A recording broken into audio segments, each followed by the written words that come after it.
My name is Simon Jager and I'm product manager at Spacewell. Here at Spacewell, we build software for facility and real estate management.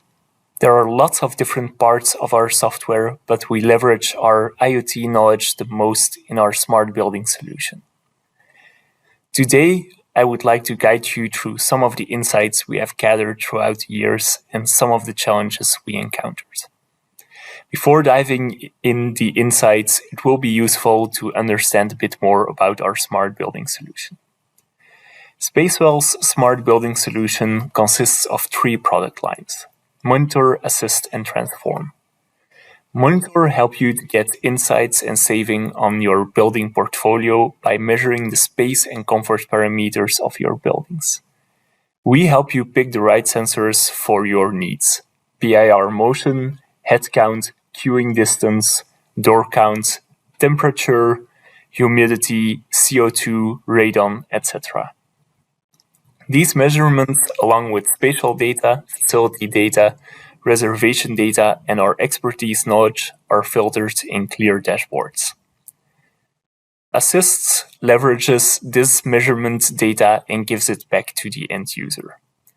The end user can see on different touch points which rooms are used and corresponding comfort levels. From the touch points like kiosk, room display, Outlook, or the mobile application, the end user can make reservations, request additional services, or book maintenance calls.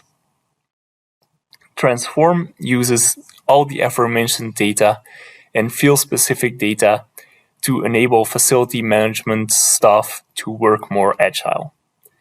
An example was the cleaning transformation done at AZMM, a Belgium-based hospital. We managed to eliminate the exhaustive cleaning scripts and filter them in location-based tasks that can be viewed on a mobile application. The hospital installed tablets on all the cleaning carts. During the pandemic, the hospital could easily push new cleaning guidelines for risk areas. The mobile work manager application helped cleaning staff transition quickly and easily during these difficult times. Understanding our solutions show how we try to take the burden away from our customers of complex IoT installations and focus on the end user experience. In that light, the first aspect is our approach to networks in a project phase. In contrast to major network providers who plan, optimize, and tweak outdoor networks to be as cost-effective as possible, we over-dimension our indoor office networks. We choose to deploy with a high overlap percentage. Given the broadcast nature of LoRa, having an overlap of gateway coverage does not induce interference. As a result, we spend far less time on complex network planning calculations, and customer satisfaction stay high because of ease of sensor installation.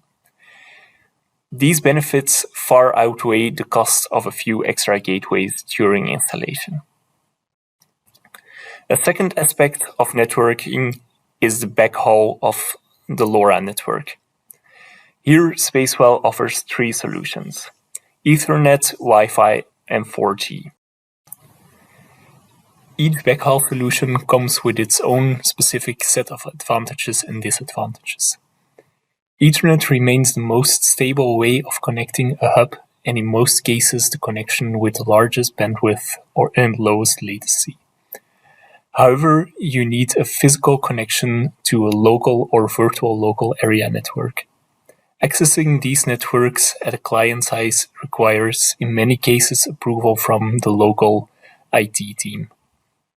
To streamline allowing foreign devices on their networks, it's important to involve the IT and security teams at an early stage. Discussion with IT and security teams are easier when talking about Wi-Fi. Quite often, there already exists a secondary network, like the guest network, that is shielded from the internal network. The downsides are unknown stability, latency, and throughput. Next to that, approval of local security and IT teams is still required. When there is absolutely no possibility of connecting to a local network, there is always 4G. So why not always default to 4G? For one, 4G adds a monthly subscription fee, which can vary significantly from country to country. Secondly, we have many customers that operate in multiple countries. In general, we like to keep our offerings for these customers as country independent as possible. 4G adds unnecessary complexity to this. Lastly, 4G reception is not always a given, especially in newer buildings, hospitals, etc., equipped with RF blocking window films. So why not use public LoRa or single BFE hub on top of the building, I hear you ask. The former part of the question, public LoRa, I would say experience. From our experience, we noticed that there are always spots within a building that aren't covered. Finding these spots start a whole investigation process, followed by contacting the LoRa network provider to add antennas or direct them properly, and repeating this until all spots have disappeared.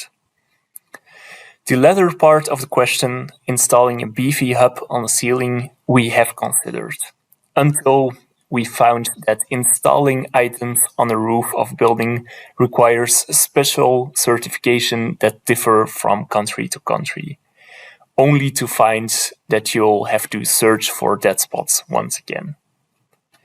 The main key takeaway I want to give on networking is make the rollout as easy and non-intrusive as possible. This concludes our approach to networks in a project phase.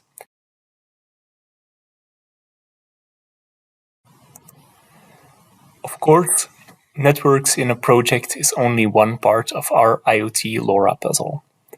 Another puzzle piece I like to put in the spotlight today is our migration to the Things Enterprise stack. Coming from Track.io, there have been a few rough spots during this transition. Migrating hubs with a non-standard packet forwarder is a challenge, but it's a challenge the Things Industries was willing to take. This resulted in a professional approach which gives us confidence in completing the migration. A second aspect of the migration is making an inventory of networking state at each different site and making a transition plan.